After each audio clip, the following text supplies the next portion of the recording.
नमस्कार दोस्तों, मैं नीरज जहांगीर स्वागत करता हूं आपका पाठशाला क्लासेस के इस YouTube प्लेटफॉर्म पर। आज के सेशन में हम बात करने वाले हैं EORO एग्जाम के बारे में। आपके लगातार कमेंट और मैसेज मेरे पास में पहुंच रहे हैं कि सर क्या इस साल में पेपर होने वाला है क्या, क्या वैकेंसी आने वाली है क्या। तो आज हम इसी के बारे में डिटेल डिस्कशन है वो करने वाले हैं। साथ ही हम बात करने वाले हैं कि EORO है उसमें अप्लाई करने के लिए योग्यता क्या क्या चाहिए होती है, वेतनमान क्या होता है, एग्जाम कब हो सकता है, सिलेबस क्या रहेगा, आयु सीमा जो एज क्राइटेरिया है वो क्या है, मतलब हर एक पहलू के बारे में डिटेल डिस्कशन है वो करने वाले हैं। साथ ही मैं आपको ये बताने वाला हूँ कि कैसे आपको तैयारी है वो शुरू करनी है। पहली बात तो समझना कि ईआरओ की जो पोस्ट है वो बहुत शानदार पोस्ट है, 4200 और 4800 पे ग्रेड की पोस्ट है। मतलब बहुत शानदार आपके लिए पद है वो रहने वाला है, लेकिन उतनी ही शानदार आपको तैयारी है वो करनी होगी। यदि आप ये सोच रहे हो कि सर थोड़ी बहुत तैयारी कर लूंगा, लास्ट में मैं नगर पालिका एक्ट पढ़ लूंगा और मेरा सिलेक्शन हो जाएगा, तो बिल्कुल ऐसा नहीं होने वाला है। आपको बहुत मेहनत करनी पड़ेगी क्योंकि इसमें पदों की संख्या कम है। लेकिन हाँ, यदि एक बार लग गए तो बहुत शानदार जीवन है वो आपका होने वाला है, क्योंकि इसमें लगना भी आसान है क्योंकि यहाँ पर ओनली एक ही एग्जाम होने वाला है। ना तो इसमें मेंस है, ना कि इसमें इंटरव्यू है, और एक बहुत बेहतरीन वैकेंसी है वो मानी जाती है ईओआरओ। तो ये अच्छा मौका है आपके पास में।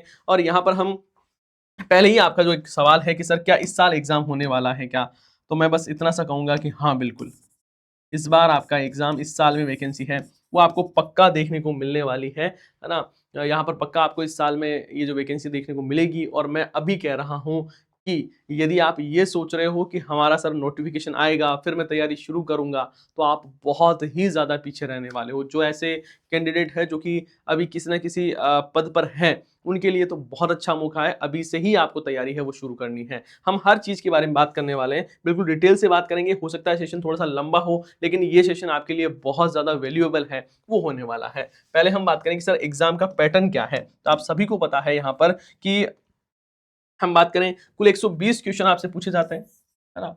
120 ही अंकों का ये पेपर होता है, मतलब एक क्वेश्चन एक नंबर का रहता है और 2 घंटे का आपको टाइम है वो मिलता है। 120 मिनट है वो आपको मिलते हैं इसको सॉल्व करने के लिए। साथ ही यहाँ पर 1/3 है वो क्या रहती है, नेगेटिव मार्किंग रहती है। यदि आपने गलत आंसर चूज किया है तो आपकी 1/3 क्या रहेगी, नेगेटिव मार्किंग रहेगी। अब यहाँ पर बात करते हैं आपका जो सिलेबस है उसमें। तो यहाँ पर देखो, 2 पार्ट होंगे, इसमें पेपर एक ही होगा, है ना। पेपर अलग अलग नहीं है, पेपर में पार्ट अलग अलग है। तो पेपर जिसका पार्ट ए है उसमें सामान्य ज्ञान रहेगा, जिसमें भारतीय संविधान, राजनीतिक व्यवस्था एवं शासन प्रणाली, राजस्थान का इतिहास, कला एवं संस्कृति, परंपराएं, विरासत और राजस्थान का भूगोल और समसामयिकी मतलब करंट अफेयर आपसे पूछे जाने वाला है। ये पोर्शन आपका पढ़ा हुआ है लगभग स्टूडेंट्स का। और इसका जो भाग ब है ये बहुत ज्यादा इंपॉर्टेंट है और यही निर्णायक है वो रहता है। यहाँ पर राजस्थान का जो नगरपालिका एक्ट है 2009 का, वो चीजें पूछी जाने वाली है। और नगरीय निकाय से संबंधित विधिक नियम और योजनाएं हैं वो आपसे पूछी जाने वाली है। ये पोर्शन रहेगा आपके 40 नंबर का और ये रहने वाला है 80 अंकों का। 80 ही क्वेश्चन आएंगे भाई, एक एक क्वेश्चन एक नंबर का है तो 80 क्वेश्चन तो इसके आने वाले हैं। 40 क्वेश्चन है वो किसके आने वाले हैं, इस पोर्शन के आने वाले हैं पार्ट बी के। टोटल 120 अंकों का 120 क्वेश्चन, 2 घंटे का आपको टाइम मिलने वाला है। 1/3 इसमें नेगेटिव मार्किंग है वो रहेगी। तो अब आपको वैसे देखा जाए तो सिलेबस इसका बहुत आसान सिलेबस है। आप इसमें हिंदी नहीं है, इंग्लिश नहीं है, कंप्यूटर नहीं है, मैथ्स नहीं है, रीजनिंग नहीं है ना। बहुत आसान सा इसका सिलेबस है और इसको आप आराम से कवर कर सकते हो यदि आप अच्छी तरीके से मेहनत करते हो तो। सबसे ज्यादा और निर्णायक जो चीजें रहती हैं, मैंने कहा कि इसमें भाग बी है वो बहुत ज्यादा इंपॉर्टेंट रहता है। और भाग बी के बारे में बात करें तो इसमें नगरपालिका एक्ट और नगरीय निकाय से संबंधित कुछ नियम और योजनाएं आपसे पूछी जाती है। जिसमें बात करें नगरपालिका एक्ट के बारे में तो नगरपालिकाओं का गठन और शासन, कार्य संचालन और वार्ड समिति, नगरपालिका की संपत्ति, नगरपालिका वित्त और नगरपालिका की निधि, नगरपालिका का राजस्व, नगरपालिका विकास और नगर योजना है वो आपसे पूछी जाती है। और नगरपालिका की शक्तियां और अपराध और अभियोजन वाद और नियंत्रण है, वहां से आपसे क्वेश्चन है वो पूछे जाते हैं। उसके साथ ही यहां पर हम बात करें तो आपसे यहां पर देखो, यहाँ बात करें उसके बाद में कुछ यहाँ पर क्या है, अलग से नियम है भाई। ये कुछ एक्ट है आपके नगरपालिका 2009 वाला एक्ट है, वहां से देखो यहाँ से क्वेश्चन पूछा जा रहा है। अब यहाँ पर नियम है, नियम कौन कौन से हैं तो राजस्थान नगरपालिका समान क्रय और अनुबंध नियम है। यहाँ पर देखो मैं आपको थोड़ा सा और अच्छे से इसको समझाने की कोशिश करता हूँ। ये देखिए, यहाँ पर क्या है, राजस्थान नगरपालिका सामान खरीद और अनुबंध नियम है 1974 का, ये आपको पढ़ना है। राजस्थान नगरपालिका कार्य संचालन नियम है 2009 के, वो आपको पढ़ना है। और राजस्थान नगरपालिका समितियों की शक्तियां और कर्तव्य जो आपके नियम है वो आपसे पूछे जाएंगे। 2009 वाला ये एक्ट है वो आपको पढ़ना है। तो मतलब हम यहाँ पर बात करें तो वैसे तो आपको नगरपालिका एक्ट पढ़ना है ना, 2009 वाला, और साथ ही ये जो नियम है आपके 3 वो आपको बहुत अच्छे से पढ़ना है। समितियों की शक्तियां, कर्तव्य और कृत्य नियम 2009 है वो आपको पढ़ना है। उसके साथ ही हम बात करें, कुछ योजनाएं हैं राजस्थान सरकार की, जिसमें स्वच्छ भारत मिशन शहरी, इंदिरा रसोई योजना, प्रधानमंत्री आवास योजना, इंदिरा गांधी शहरी रोजगार गारंटी योजना, अमृत मिशन, हृदय योजना और राष्ट्रीय सहकारी आजीविका जो NRLM है वो NULM है वो आपसे पूछा जाने वाला है, और इंदिरा गांधी क्रेडिट कार्ड योजना है वो आपसे पूछी जाने वाली है। कुल मिला के यहाँ पर हम बात करें तो ये सारी योजनाएं आपसे पूछी जाएगी। अब हो सकता है कि सिलेबस में कुछ योजनाओं में चेंजेस हो जाए, इससे ज्यादा चेंजेस है वो नहीं होगा। कुछ बच्चे पूछ रहे थे कि सर हम तैयारी शुरू कर रहे हैं तो क्या सिलेबस में बदलाव होगा क्या? देखो, सिलेबस में बदलाव नहीं होगा, और यदि हुआ तो ज्यादा से ज्यादा इन योजनाओं में, जो योजना पुरानी है ना, उन योजनाओं में हो सकता है चेंज हो जाए, बाकी योजनाओं में कोई भी बदलाव है वो नहीं होने वाला है।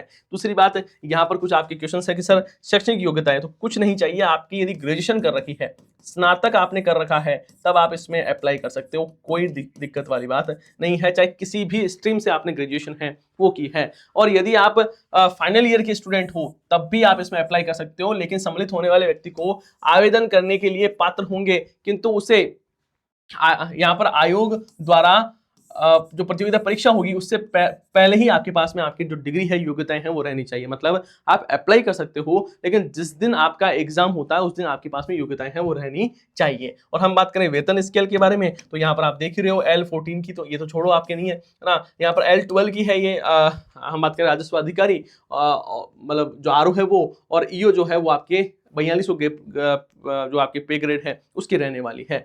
बात करें सर आवेदन कौन कर सकता है, तो ध्यान रखना है आवेदन के बारे में।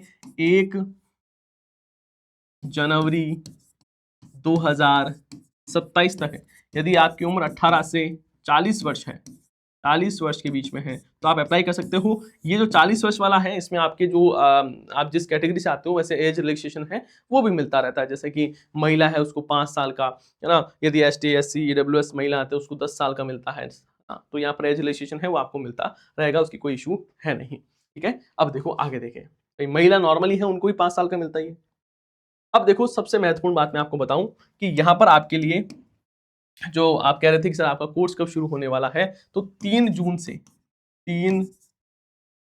से आपके लिए क्लासेस है वो शुरू होने वाली है ना।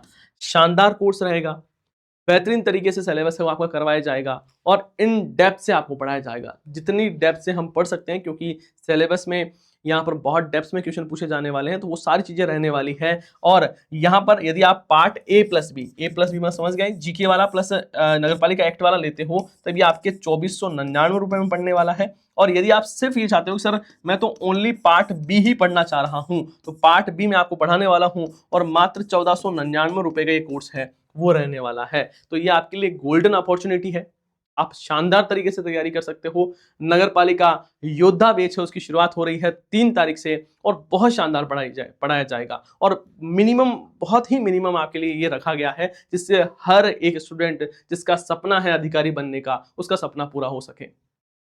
ठीक है, तो यहाँ पर हर एक सब्जेक्ट आपको अच्छे से पढ़ाया जाएगा। लाइफ फ्रॉम क्लासरूम कोर्स है वो रहने वाला है ये। ठीक है, नगरपालिका एक्ट है वो लाइफ फ्रॉम स्टूडियो क्लासेस है वो मैं आपके लिए लेने वाला हूँ। बाकी सारी जीके वाली चीजें हैं वो आपको लाइफ फ्रॉम क्लासरूम है वो मिलने वाली है। आगे देखो हम बात करते हैं इसके बारे में, और है ना, यहाँ पर हम बात करें राजस्थान के इतिहास और संस्कृति, तो यहाँ पर देखो ये राज प्रमुख राजवंश जो वगैरह है ना, राजवंश जो है 1857 की क्रांति, प्रजामंडल एकीकरण, लोक देवता, संत, मेले, त्योहार, वेशभूषा, आभूषण। और आपको पता होगा कि जितने भी हमारे टीचर्स हैं जीके वाले, वो बिल्कुल आपको पढ़ा रहे हैं, जिसमें कथन, कारण, निष्कर्ष, मिलान कीजिए, इसके लिए जाने जाते हैं सर, है ना, Karan sir, Ram sir, Pradeep sir, है ना, हिम्मत सर, सारी फैकल्टीज बहुत शानदार तरीके से आपको पढ़ाने वाली है। और यहाँ पर देखो कला और विरासत में आपकी चित्रकला वगैरह है, साहित्य है वो आपसे बोलियां, है ना, संगीत, नृत्य है, वो चीजें पूछी जाने वाली है। यहाँ पर भौतिक स्वरूप के बारे में बात करें तो आपके भू आकृति क्षेत्र है, जलवायु, नदियां, जना, झीलें, मिट्टी। आर्थिक भूगोल की बात करें तो प्रमुख फसलें जैसे हैं गेहूं, जौ, मक्का, खनिज है, ऊर्जा संसाधन है वो आपसे पूछा जाने वाला है ना। यहाँ पर आपके जनसंख्या, साक्षरता, लिंगानुपात, जनजातियां, जैव विविधता, पर्यावरण सर्किट, पर्यटन सर्किट है, ये सारी चीजें हैं वो आपसे पूछी जाएगी। और उसके बाद बात करें यहाँ पर भारतीय संविधान वाले पोर्शन में, तो यहाँ पर संघवाद, लोकतांत्रिक राजनीतिक और राष्ट्रीय एकता है, इससे रिलेटेड बात करें तो यहाँ पर देखो प्रस्तावना पूछा जाएगा आपसे, मौलिक अधिकार, नीति निर्देशक तत्व, मौलिक कर्तव्य पूछे जाने वाले हैं, राष्ट्रपति, प्रधानमंत्री, संसद, सर्वोच्च न्यायालय ये पूछा जाएगा, और चुनाव आयोग है ना, केग, नीति आयोग, लोकपाल, मानवाधिकार आयोग ये पूछा जाने वाला है। वहीं बात करें यहाँ पर आगे, यहाँ पर राजस्थान में जो प्रशासनिक व्यवस्था में राजस्थान पॉलिटी है, वहां पर आपको राज्यपाल, मुख्यमंत्री और मंत्री परिषद है ना, मंत्री परिषद है वो पूछी जाने वाली है ना, विधानसभा, उच्च न्यायालय, पंचायती राज और स्थानीय स्वशासन है, राज्य स्तरीय जो आयोग है आरपीएससी, मानवाधिकार आयोग, चुनाव आयोग, निर्वाचन आयोग, ये सारे आयोग पूछे जाएंगे। लोक नीति और राजस्थान लोक सेवा आयोग गारंटी अधिनियम 2011 है वो आपसे पूछा जाने वाला है ना। तो इन सबको भी आपको बेहतरीन ढंग से पढ़ना होगा। यहाँ पर देखो मैं आपको दिखा देता हूँ और भी है ना, यहाँ पर जस्ट अ सेकेंड, ये देखो ये आपका सिलेबस रहा, और इस सिलेबस में ये नगर पालिका वाला मैंने आपको बता ही दिया। ये आपको पहली बात तो ये पीडीएफ आपको टेलीग्राम पर चैनल पर मिल जाएगी। यदि आप तैयारी करने की सोच ही रहे हो कि सर हमें करना है, तो सबसे पहला और सबसे महत्वपूर्ण चीज ये है कि ये आपके पास में होना चाहिए, है ना। ये यदि आपके पास में इसका सिलेबस नहीं है तो आपकी तैयारी आप बढ़िया तरीके से नहीं कर पाओगे। सिलेबस में लिखा हुआ है देखो, राजस्थान लोक सेवा आयोग, राज्य मानवाधिकार आयोग, लोकायुक्त, राज्य निर्वाचन आयोग, राज्य सूचना आयोग, है ना, लोक नीति और अधिकार है आपसे पूछा जाने वाला है। उसके बाद में यहाँ पर राजनीतिक व्यवस्था है वो पूछी जाएगी। बाकी मैंने सारी चीजें आपको बताई दी है शॉर्ट में, है ना। प्रमुख फसलें में गेहूं, मक्का, जौ, कपास, देना, गन्ना और बाजरा है, यहाँ से क्वेश्चन आएंगे। प्रमुख उद्योग है, वहां से आपसे क्वेश्चन है वो पूछे जाने वाला है। तो ये आपका सिलेबस रहने वाला है। इस सिलेबस को आपको डाउनलोड करना है और बढ़िया तरीके से तैयारी है वो शुरू करनी है। और 3 जून से मैंने आपको बता ही दिया है, 3 जून से आपके लिए नया बैच है उसकी शुरुआत हो रही है, और ये आपके लिए गोल्डन अपॉर्चुनिटी है, मैं सच बता रहा हूं।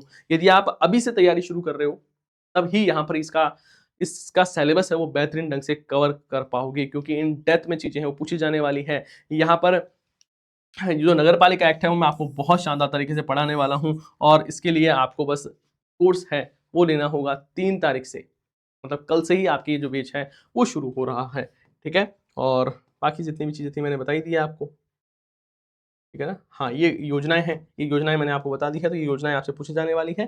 बाकी तो आपको ध्यान रखना होगा, नेगेटिव मार्किंग से बचना होगा, फोकस करना होगा। भाग बी पर अधिनियम और योजनाएं हैं, ये मेरिट तय करने वाली है। रिवीजन पर आपको ज्यादा से ज्यादा फोकस करना है, और जो आपका टारगेट है वो रहना चाहिए कि हमें बेहतरीन प्रतिशत है वो लेकर ही आने हैं और सिलेक्शन लेना ही लेना है ना। थोड़ा सफर मुश्किल रहेगा, याद करने में दिक्कत शुरू में आ सकती है, लेकिन इस बात की मैं गारंटी के साथ मैं कह रहा हूं कि जब आप एग्जाम देने जाओगे तो आप को सबसे ज़्यादा कॉन्फिडेंस है वो अपने आप पर रहेगा। आपको ये रहेगा कि हाँ, मैंने बेहतरीन चीज़ें पढ़ी हैं, मैंने बहुत मेहनत की है सर के साथ में, तो मेरा सिलेक्शन पक्का होगा। बस इसी चीज़ के साथ में यहाँ पर मैं समाप्त करता हूँ आज के सेशन को। आपको बताना है पहली बात तो ये जानकारी आपको कैसी लगी है, और मैं फिर बता रहा हूँ जिनके दिमाग में ये है कि सर एग्ज़ाम इस साल होगा क्या, बिल्कुल इस साल आपका एग्ज़ाम है वो होने ही वाला है। लेकिन यदि आप ये सोच रहे हो कि सर नोटिफिकेशन आने के बाद में तैयारी शुरू करूँगा, तो बहुत पीछे रह जाओगे, क्योंकि बहुत ही सारे ऐसे स्टूडेंट हैं जो कि तैयारी कर रहे हैं। बहुत सारे तो मेरे को मैसेज कर चुके हैं कि सर मैं तैयारी कर रहा हूँ और अब मुझे आपका पार्ट बी का कोर्स है वो चाहिए। तो फिर आपके लिए तो मतलब जो ऐसे सोच ही रहे हैं अभी तो कि सर करें नहीं करें, तो आप बहुत पीछे रह जाओगे। मैं ये नहीं कह रहा हूँ कि यहीं से ही करोगे तभी सिलेक्शन होगा। आपको जहाँ पर बढ़िया लगे आप कंपेयर कीजिए, 3-4 जगह 5 जगह जहाँ पर आपको मौका मिल रहा है, बढ़िया तरीके से कंपेयर करके आपको तैयारी है वो शुरू करनी है। लेकिन हाँ, तैयारी आपको करनी ही होगी यदि आप सिलेक्शन चाहते हो तो। आप सभी का बहुत बहुत धन्यवाद। हम मिलते हैं नेक्स्ट सेशन में। जय हिंद, जय भारत।